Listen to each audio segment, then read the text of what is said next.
बिस्मिल्लाहिर्रहमानिर्रहीम। अस्सलाम वालेकुम नाज़रीन, ये फरवाज एनबी न्यूज़ और मैं हूं आपका मेज़बान नवाज भुट्टो। नाज़रीन, बैरिस्टर गौहर और अली अमीन गंडापुर की इमरान खान के साथ मुलाकात खत्म हो गई। 2 घंटे तक जारी रहने वाली मुलाकात में अहम उमूर पर तबादला ख्याल किया गया। वो अहम उमूर क्या है, किन उमूर पर तबादला ख्याल किया गया, इमरान खान ने क्या कहा और कल जश्न होगा या फिर एहतजाज का बाज़ाब्ता ऐलान, इस पर हम तफसील से बात करेंगे। और फिर हम बात करेंगे लाहौर हाई कोर्ट से पीटीआई ने एक अनोखी फरमाइश की थी, एक अनोखी दरख्वास्त की थी, जिसको लाहौर हाई कोर्ट ने मुस्तरद कर दिया है। और फिर एक बहुत अच्छी खबर कि इमरान खान की तोशाखाना 2 केस में भी जमानत हो गई है। 10-10 लाख रुपए के मुचलके जमा करवाने का हुक्म है और अदालत का कहना है कि अगर इमरान खान किसी और केस में मतलूब नहीं है तो उन्हें फौरी तौर पर रिहा कर दिया जाए। अब ये जो चीजें हो रही हैं, इनसे किस किस्म का तासुर उभर रहा है, इन तमाम उम्र पर बात होगी। और इसके अलावा हम बात करेंगे कि पीटीआई ने एहतजाज की तैयारियां किस तरह शुरू कर दी हैं। क्या ये जो तैयारियां हैं, क्या इन तैयारियों को मद्देनजर रखते हुए हम ये कह सकते हैं कि पीटीआई जितना एक्सपेक्ट कर रही है एक क्राउड को, लोगों के हुजूम को, क्या इतने लोग आ सकेंगे? और फवाद चौधरी इमरान खान का कुर्ब पाने के लिए बहुत बेचैन, बहुत बेताब। इन तमाम उमूर पर बात करेंगे। आपसे इल्तमास कि अगर आपको मेरा व्लॉग अच्छा लगे तो मेरे चैनल को लाइक करें, सब्सक्राइब करें और बेल आइकन जरूर दबा दें ताकि बर वक्त आप तक मेरे व्लॉग्स पहुंचते रहें। सबसे पहले हम बात करेंगे जिला बन्नू की, जहां एक अलमनाक वाकया पेश आया है, जहां तहरीक तालिबान के दहशतगर्दों ने एक बारूद से भरी गाड़ी एक मुश्तरका जो एक अपना चौकी थी उससे टकरा दी। और इस सानिये में, इस वाकये में पाकिस्तान फौज के ये तकरीबन 12 जवान शहीद हो चुके हैं। जवान जो शहीद हुए हैं उनमें पाक फौज के 10 और फ्रंटियर कांस्टेबलरी के 2 जवान शामिल हैं। और ये भी कहा जा रहा है कि ये जो वाकया हुआ है इसमें 6 दहशतगर्द भी मारे गए हैं। आपको याद होगा कि चंद ही रोज पहले, 2-3 रोज पहले वहीं से ही पुलिस के, केपी के पुलिस के 8 अफसरान को अगवा कर लिया गया था। थाने को अपनी तहवील में लिया गया और फिर उनको अगवा कर लिया गया, जिनको फिर बाद में बखैरियत जो है वो उनकी रिहाई या बाजियाबी मुमकिन हो सकी। इसके अलावा मैं आपको बताता चलूं कि 17 नवंबर को जिला कल्लात में 7 जवान शहीद हुए और 6 दहशतगर्द वासिले जहन्नुम हुए। 14 नवंबर को 2 अफसरान, एक मेजर और एक हवलदार ने जामे शहादत नोश किया बलूचिस्तान के जिला हरनई में। और फिर केपीके के वजीरिस्तान के इलाके करामा में 7 नवंबर को 4 जवानों ने जामे शहादत नोश किया। अब इस सारे मंजरनामे में अगर आप देखें तो यहां पर मैं आपको एक दर्दनाक किस्म का एक मंजर दिखाना चाह रहा हूं। और ये मंजर अगर आपकी स्क्रीन पर मौजूद होगा, जिसमें आप देख रहे होंगे कि पाक फौज के 2 शहीद जवानों को पहाड़ी से गधे पर लाया जा रहा है। ये दर्दनाक मनाजिर है। ये जो हमारे जवान शहादतें दे रहे हैं, ये जो हमारे जवान अपनी जिंदगियां, अपनी अनमोल जिंदगियां कुर्बान कर रहे हैं अपने वतन अजीज के दिफा के लिए, हम सबके बेहतर मुस्तकबिल के लिए। ये भी किसी के बेटे हैं, ये भी किसी के शोहर हैं, ये भी किसी के भाई हैं, ये भी किसी के जाए हैं। ये मुसलसल ये जो शहादतों का सिलसिला है ये बहुत तकलीफदेह है। लेकिन इस चीज को आप अगर देखें तो दूसरी तरफ खैबर पख्तूनख्वा में पीटीआई ने जिस तरह डेरे जमाए हुए हैं, और पीटीआई में खैबर पख्तूनख्वा में पीटीआई का सारा जो तवज्जो है, जो ध्यान है, वो वफाक पर यलगार करने का है। इस्टेब्लिशमेंट को घुटनों पर लाने के लिए कोशिशें की जा रही हैं। लेकिन यहां हमारे जवान मुतवातिर शहादतें दे रहे हैं, कुर्बानियां दे रहे हैं, जिंदगियां कुर्बान करें। कल अपेक्स कमेटी में भी इन्हीं मामलात पर डिस्कस हुआ, यही चीजें ज़ेर गौर आई। और जाहिर है कि अब ऑपरेशन ऑपरेशन ऑपरेशन, कितना ऑपरेशन, 80,000 जिंदगियां हम पहले कुर्बान कर चुके हैं। ठीक है, अब मजीद हम कितनी कुर्बानियां दें? क्यों हम अफगानिस्तान की इतनी खुली दहशतगर्दी, खुली बदमाशी, पाकिस्तान के अंदरूनी मामलात में मुदाखलत बर्दाश्त की जा रही है? आखिर क्यों? क्या हम में इतनी सलाहियत नहीं है कि हम अफगानिस्तान को एक भरपूर जवाब दें? हमारे हेलीकॉप्टर्स हैं, हमारे पास सब कुछ है, तो फिर हमारे जवानों की, हमारे शहीद जवानों की लाशों को गधों पर लाया जाना, ये इंतहाई दर्दनाक है।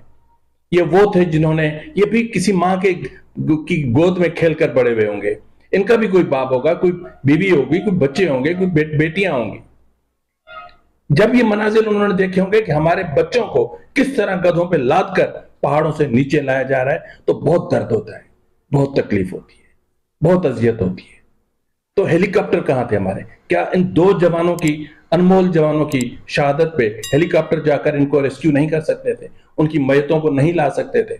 ये एहतजाज है हमारा इस क्लिप पे, और मैं समझता हूं कि आईएसपीआर को इसका नोटिस लेना चाहिए। और आइंदा क्या ये हमारे जो हेलीकॉप्टर्स हैं ये किस काम के लिए हैं? फिर जला दो इनको।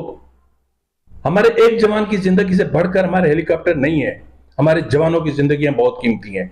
बड़े जो अफसरान हैं, आप भले करो बिजनेस, भले भले आप अपने एम्पायर खड़े करो, जो जी में है वो करो, कारोबार करो आप, लेकिन जवानों की जिंदगियों का कुछ तो ख्याल करो, कुछ तो ख्याल किया जाना चाहिए।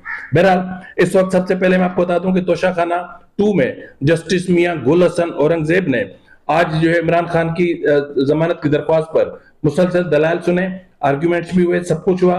उसके बाद इमरान खान की जमानत 10-10 लाख रुपए के मुचलकों के एवज मंजूर कर लिए। पीटीआई को बहुत बड़ी मुबारक हो कि पीटीआई के लिए ये बहुत बड़ी कामयाबी का दिन है, क्योंकि पीटीआई मुसलसल कोशिशें कर रही है। अब इस जमानत को हम किसी और चीज से भी लिंक करेंगे, लेकिन आगे जहां मैंने आपको कहा ना कि लाहौर हाई कोर्ट से जो पीटीआई है, उसने बल्कि जो उनकी बहन है नौरेन खान, उन्होंने जस्टिस फारूक हैदर की अदालत में केस था, उसमें दरख्वास्त दी कि इमरान खान के खिलाफ 62 मुकदमात पंजाब में दर्ज हैं। तमाम के तमाम मुकदमात में यकमुश्त 62 मुकदमात में इमरान खान को पूरी जमानत दी जाए। पीटीआई की यह दरख्वास्त तो नौरेन खान की तो मुस्तरद हो गई, लेकिन ये फरमाइश बड़ी अजीब है। ये वक्त गुजर गया, ये उस वक्त मुमकिन था जब ये सुसर की जो है वो अदालत थी और यहाँ सब कुछ चलता था। जिस तरह इस्लामाबाद हाई कोर्ट इस वक्त आपके यूथियों की अदालत है, जहां से आपको हर किस्म का रिलीफ मिल जाता है। जिस तरह खैबर पख्तूनख्वा में अब जो चाहें कर सकते हैं, जितनी चाहें जमानतें ले सकते हैं। कहां का कानून, कहां का आइन, कहां के, ये कुछ भी नहीं है। ये सहूलतकारी ही है जिसने हमारे मुल्क का सत्यानाश किया है। वो सहूलतकारी सिर्फ इमरान खान की नहीं कर रहा, मैं ओवरऑल बात कर रहा हूं। अगर आज हुकूमत की सहूलतकारी हो रही है तो हमारा निजाम अदल मर चुका है, खत्म हो चुका है। कब का खत्म हो गया?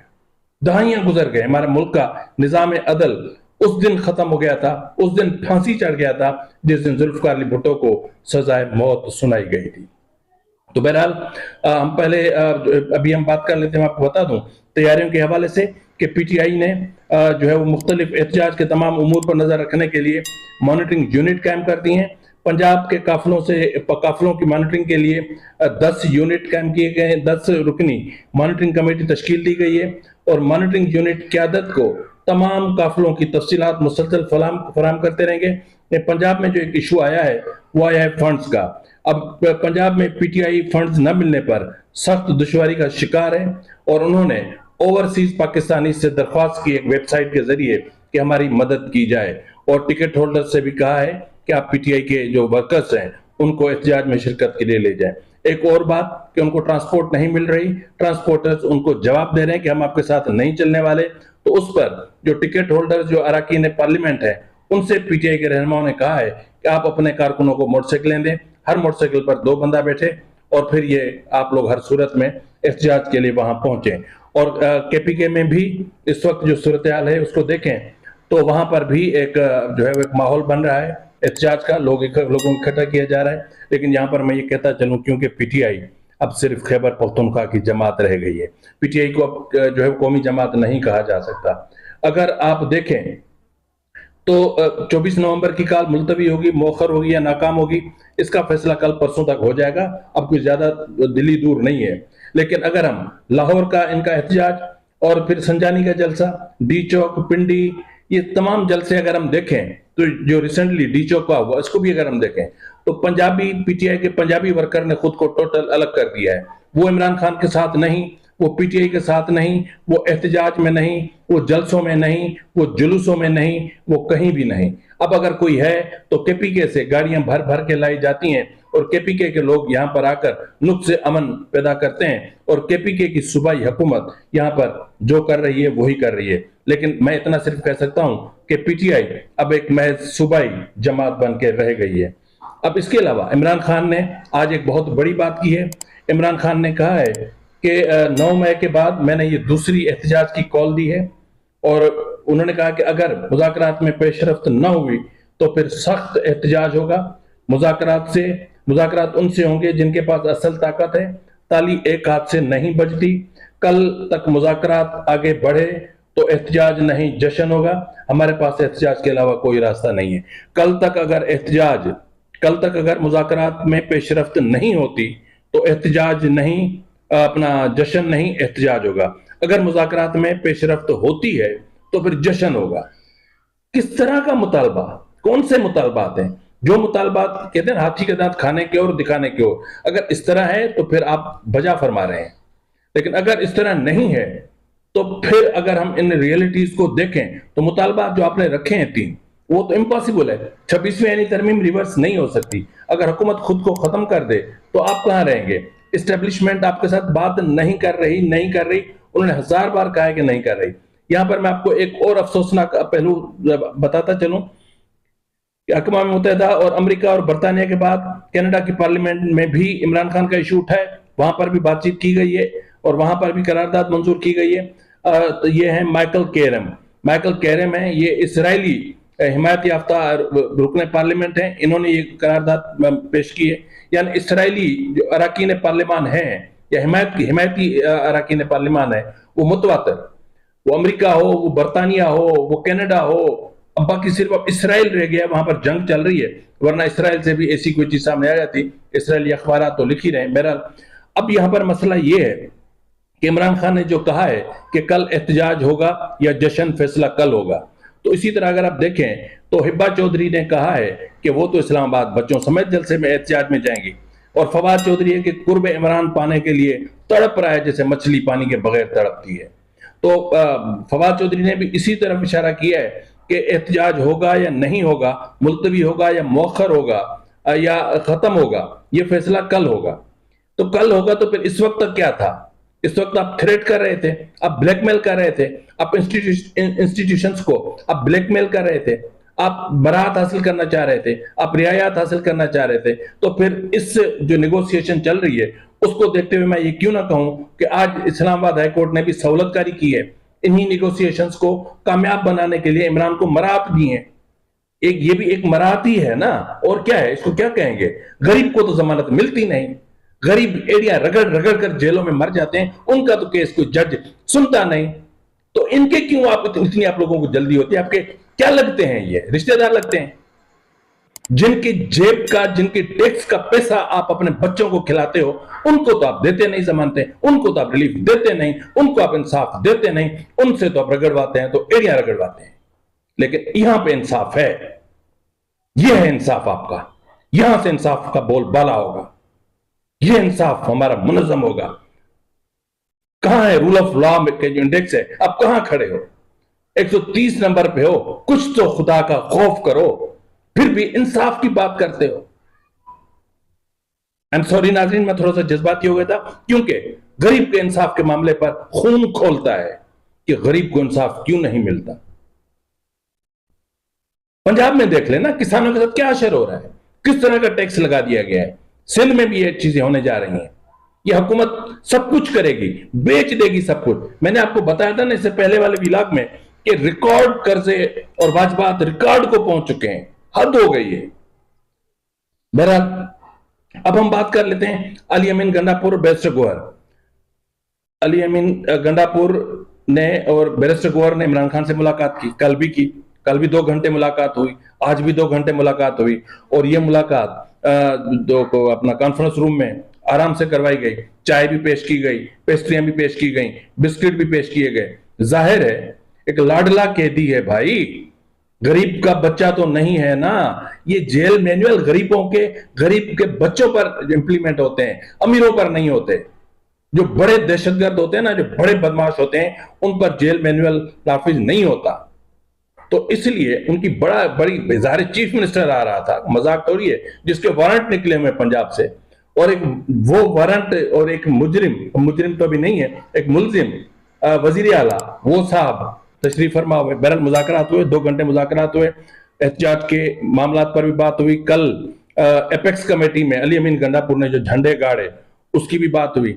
और पसे पर्दा जो बात चल रही है मोहसिन नकवी वजीर खारजा से, वजीर दाखिला से, उनसे मुतालिक भी इन्होंने उनको बताया। मतलब इस वक्त ये है कि पीटीआई को लॉलीपॉप दिया जा रहा है, पीटीआई को घुमाया जा रहा है गोल गोल ट्रक की बत्ती के पीछे। और कल भी इन्होंने सहाफियों से, मीडिया से बातचीत किए बगैर ये चले गए थे, आज भी मीडिया से बातचीत किए बगैर चले गए। इट मीन्स के कोई ब्रेक थ्रू नहीं हुआ। आज की जो इनके चेहरे, इनके बिहेवियर्स, इनका मूड और इनके एटीट्यूड में देखकर अंदाजे से अपनी सियासी बसीरत या एक सहाफती तजुर्बा, उसको मद्देनजर रखते हुए मैं ये कह सकता हूं कि कोई ब्रेक थ्रू नहीं है, डायलॉग्स में कोई ब्रेक थ्रू नहीं है। पीटीआई के मुतालबे नाकाबिले कबूल है। पीटीआई का कोई मुतालबा इस तरह का कबूल नहीं होगा। पीटीआई को सिर्फ चंद मराआत देने का कहा गया है, कोई झूठा सच्चा वादा किया गया है। पीटीआई को हुकूमत फेस सेविंग देने के लिए तैयार नहीं है। हुकूमत पीटीआई के साथ निमटने के लिए तैयार है। इस्टेब्लिशमेंट पीटीआई के साथ कोई रियायत नहीं करेगी।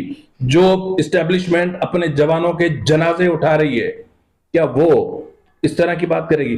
ठीक है, आप आए 24 नवंबर को बहुत गंद होगा, बता रहा हूं मैं आपको, क्योंकि पीटीआई जारहाना मूड में है। पीटीआई, जिस तरह मैंने आपको बोला कि अक़वाम मुत्तहिदा, अमेरिका, बरतानिया के बाद कनाडा ने जो कुछ किया है, और जिस तरह यूरोपियन यूनियन का वफद यहां पर मौजूद है, तो पीटीआई हर सूरत में लाशें गिराएगी। पीटीआई को लाशें चाहिए, और पीटीआई को लाशें मिलेंगी तो ही एक इंटरनेशनल प्रेशर डेवलप होगा। इंटरनेशनल प्रेशर डेवलप होगा तो ही इमरान को रियायत मिलेगी। इमरान को रियायत मिलेगी, इमरान बाहर आएगा, इमरान लंदन जाएगा, इमरान सऊदी अरब जाएगा।